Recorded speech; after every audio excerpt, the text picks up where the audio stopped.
नमस्कार. आज 14 एप्रिल 2026. आजच्या ठळक बातम्या. राज्यात तापमान 40°च्या वर, उष्णतेची लाट तीव्र. भारतीय हवामान विभागानुसार यंदा मान्सून कमी होण्याची शक्यता.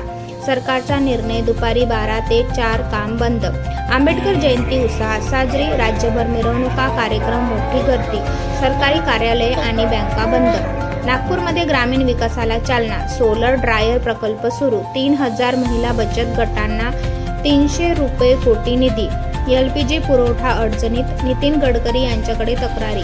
पुरवठा अनियमित. OTP समस्या. PNG गॅस वाढवण्यावर भर. पाणी टंचाई आणि शेतकरी आंदोलन. लातूरमध्ये तीव्र पाणी संकट. जालना येथे शेतकऱ्यांचे आंदोलन सुरू. बिहारमध्ये सत्तांतर. नितीश कुमार यांचा राजीनामा. सम्राट चौधरी नवीन मुख्यमंत्री होण्याची शक्यता. लोकसभेच्या जागा 543 वरून 850 करण्याचा प्रस्ताव. नरेंद्र मोदी यांचे आवाहन. अमेरिका इराण तणाव वाढला. तेलाच्या किमती वाढल्या. इस्रायल लेबनान चर्चेत तणाव कायम. तुर्कीमध्ये शाळेत गोळीबार. 16 जखमी. धन्यवाद.